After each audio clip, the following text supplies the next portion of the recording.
श्री स्वामी समर्थ सर्वांना. सर्व माझ्या मैत्रिणींच्या व्हिडिओमध्ये स्वागत आहे. तर बघा, आपलं नवीन जे घर आहे तर त्याचं काम जे आहे तर पूर्ण झालेलं आहे आता. आणि हे जे आहे रूम तर मग मला साफ करून घ्यायच्या होत्या, कारण की हे ज्या रूम आहे तर आपण रेंटने देण्यासाठी बांधलेले आहेत. तर याची जी आहे तर आता साफसफाई करायची, कारण ही रूम पण रेंटने गेलेली आहे. आणि त्यांचं सामान दुसऱ्या दिवशी म्हणजे सकाळी येणार होतं. आणि रात्रीचे जे आहे बघा, तर आता 7 वाजून गेलेले होते.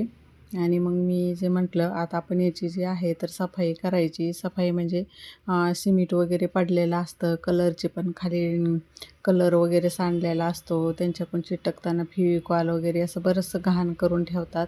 आणि मग ते नंतर साफ करायचं म्हटलं तर म्हणजे आपल्याला जसं पाहिजे तसं साफ करून देत नाही. म्हणून म्हटलं चला आता आपणच साफ करून घेऊया. आणि कारण आपल्याला रेंटनं द्यायचं म्हणल्यानंतर ते पण एवढं काही साफसफाई त्याची करणार नाही, कारण मग नंतर हे होऊन जातं, म्हणते ते कलरचे डाग आणि ते तुमचे पहिलेच होते. म्हणून म्हटलं आपण स्वच्छ करून घेऊया. म्हणून मग असं पाणी मारून जे आहे, धूळ ती पण खूप झालेली होती, कारण रस्त्याच्या कडाला असल्यामुळं पण धूळ खूप येते आमच्या इथं. आणि काय होतं आहे म्हणजे असं पुसून घेतल्यापेक्षा ना नवीनच आहे, पण जास्त भिंतीवरती मला बोलत होते भिंतीवर नको हे मारायला, पाणी मारायला. पण काही होत नाही भिंतीवर जरी पाणी मारलं तरी पण. तर म्हटलं असं पाणी टाकूनच धुवून काढलं ना तर म्हणजे सगळं स्वच्छ निघतं. पुसल्यावर पूर्ण माती धूळ असं निघत नाही आहे. आणि असं पाणी टाकलं ना तर म्हणजे मग सगळी अशी माती जी आहे तर पूर्ण अशी निघून जाती. म्हणजे त्यांनी वाट्यावरतीच कलर वगैरे पण ठेवलेले होते. आणि ते याच्यासाठी पण ते त्याच्यावरच ती पुट्टी वगैरे ते पण त्याच्यावरच मिक्स करायचे. तर इतकं खराब होऊन गेलेलं होतं ना ते. तर म्हटलं आपण एकदा त्याला चांगलं एक स्वच्छ करून देऊया, म्हणजे घासणीनं वगैरे असं घासून स्वच्छ केलं ना तर मग स्वच्छ होऊन जातं. नाहीतर मग काय होतं आहे, ते नाही जर आपण घासून काढले ना तर मग ते डाग वगैरे ते तसेच राहतात, निघत नाही ते नंतर. आणि नंतर एकदम पॅक झाल्यानंतर तर कसेच निघत नाही. आणि आता याला धुवायला जे आहे ना तर ॲसिड टाकून ठेवावं लागतं. 10-15 मिनटं जर का असं ॲसिड टाकून ठेवलं ना तर मग ॲसिड टाकून ठेवल्यानंतर जे आहे तर सिमेंट वगैरे पण चिटकलेलं निघून जातं. ते फेविकॉल ते पण निघतो, पण आपल्याला थोडंसं घासावं लागतं त्याला. पण छान म्हणजे असं निघून जाते, एकदम क्लीन होऊन जाते फरची. असं काही नाही की त्याचे डाग वगैरे ते निघत नाही म्हणून निघते, पण थोडेसे आपल्याला कष्ट घ्यावं लागते, म्हणजे घासून ते काढावं लागतं. मग घासल्यावर हे केल्यावर निघतात ते. म्हणजे असं खूपच खराब केलेलं होतं, पाणी साचलेलं त्याच्यामध्ये, माती म्हणजे असं हेच होऊन गेलेलं होतं. तर म्हटलं आपण पाणी टाकून एकदा धुवून काढलं ना तर मग सगळं स्वच्छ होऊन जातं. बाथरूममध्ये ते पण असंच झालेलं होतं. तिकडं पण म्हणजे असं हेच त्यांचे पाय वगैरे उमाटलेले, म्हणजे असं एवढं व्यवस्थित असं काळजीपूर्वक हे करत नाही तर खराब होईल का काय होईल.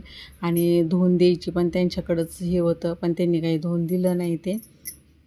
म्हणून म्हटलं चला आता आपल्याला धुवावं लागणार आहे.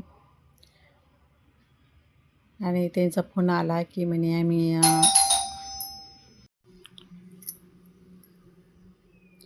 पण ज्यांना जे आहे ना तर ॲसिड टाकताना शेनळं वगैरे जे आहे ना तर झाकून ठेवावं लागते, कारण त्या ॲसिडनं काय होतं आहे की काळं पडतं आहे ते लगेच. आणि मग ते काळं पडलं ना तर ते काळं मग कसंच निघत नाही आहे. तर त्याच्यामुळं अगोदर असे कपड्याने जे आहे तर हे बघा, मी किचनचे नळ ते आहे ना तर मी असे कपड्यांना गुंडळून घेतलेले आहे, कारण मी किचन वाट्यावरती तर नाही ॲसिड टाकलेलं, पण खाली जे आहे ना तर कलरचे ऑइल पेंटचे तिथे ना खूप डाग पडलेले होते. तर ते निघत नाही आहे, त्याच्यामुळं ना मग असं ॲसिड टाकल्यावरच ते निघतात. आणि नंतर त्याला जे आहे ना तर असं थोडंसं पत्र्यानं जे आहे तर घासूनच काढावं लागतं, घासल्याशिवाय ते निघत नाही. कारण इतकी डस्ट आणि ते धुळीमुळं त्याच्यामुळं ना म्हणजे घशाचा पण त्रास होत होता मला, इतका माझा घसा दुखत होता ना. आपण म्हटलं हे काम केल्याशिवाय जमणार नाही, कारण ही स्वच्छता आपल्याला करावंच लागन, नाहीतर मग ते नंतर एवढं स्वच्छ घर राहणार नाही. म्हणून मग मी जे आहे तर मग घासीत होते त्याला, की म्हणलं आपण पूर्ण त्याला घासूनच काढूया, कारण किचनच जास्त खराब केलेलं होतं. किचनमध्ये जास्तच खराब झालेलं होतं ते.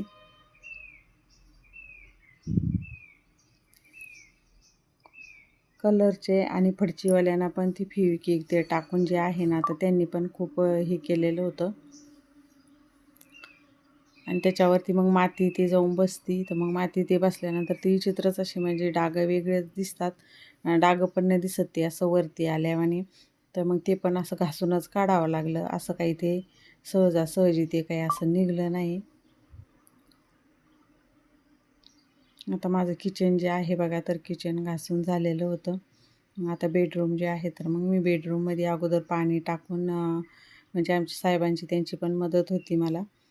कारण की ते त्यांनी असं अगोदर ते हे टाकून ॲसिड टाकून जे आहे पोछाने असं पुसलेलं होतं आणि मग नंतर जे आहे तर नुसतं असं हे जे आहे डाग बघा, तर हे असे नुसते घासायचे होते मला.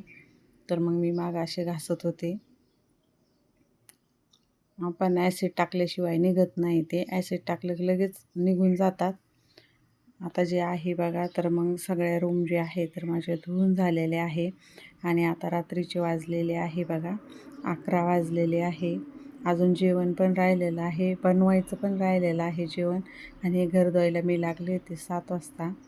बघा आताशी जे आहे तर हे एकदम व्यवस्थित क्लीन झालेलं आहे, जसं पाहिजे तसं एकदम व्यवस्थित छान झालेलं आहे. आणि कोणी पण राहायला येणार म्हटल्यानंतर असं स्वच्छता आणि छान असल्यावरच प्रसन्न वाटतं. म्हणून म्हटलं की आपली जबाबदारी आहे ही की आपण स्वच्छ करून द्यायचं आणि दुसऱ्याला जरी स्वच्छ करायला दिलं ना, तर आपल्याला पाहिजे तसं कोणी स्वच्छ करून देत नाही. कारण अगोदर पण फडचीवाल्यांना कलरवाल्यांना पण हे साफ केलेलं होतं, पण म्हणजे आपल्याला पाहिजे तसं काही साफ केलेलं नव्हतं. वरचीवर असं थोडंसं करून देतात ते, पण असं एकदम असं क्लीन कोणीच करून देत नाही. हे क्लीन जे आहे तर आपल्याला स्वतःच करावं लागतं. हे बघा आता कुठं तरी मला असं छान वाटू लागलं, तरी इथं जे आहे ना, तर हे पुसायचं राहिलेलं आहे माझं. कारण याच्यावरती पाणी मारलं नव्हतं म्हणून त्याला आता मी ओल्या कपड्यांना ते पुसून घेणार आहे.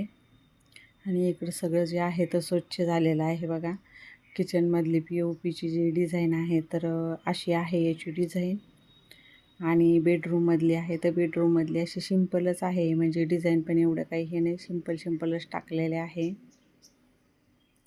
आणि हॉलमधली आहे ना, तर मला हॉलमधली जास्त आवडलेली आहे, कारण हॉलमधली छान वाटू लागली. त्याला ते लाईट वगैरे टाकल्यामुळे ना, तर म्हणजे ते छान वाटतंय. आता रूमची पूर्ण सफाई झाली होती, पण समोरचं जे आहे तर मग पार्किंगमधलं तिथं पण खूप घाण झालेलं होतं. म्हटलं आता आपण पूर्ण याच्यात पाणी झालेलंच आहे इथं, तर अर्धा 1 तास लागेल, पण मग सगळं स्वच्छ होऊन जाईल. म्हणून हे आपण पूर्ण धुवून काढूया, कारण मग नंतर परत हेच कामं होत नाही. म्हटलं आता हे काम हातात घेतलं तर पूर्ण आपण हेच धुवून काढूया. म्हणून जे आहे तर मग इथं पण मग मी जे आहे पार्किंगमधलं पण साफ करून घेतलं, घासून घेतलं. म्हणलं आज उशीर तर होणारच आहे आपल्याला. आणि पूर्ण मला आवरेपर्यंत जे आहे बघा, तर 12 वाजले होते आणि मग मला तिथून पुढं मला जेवण बनवायचं होतं आणि मग जेवण करायचं.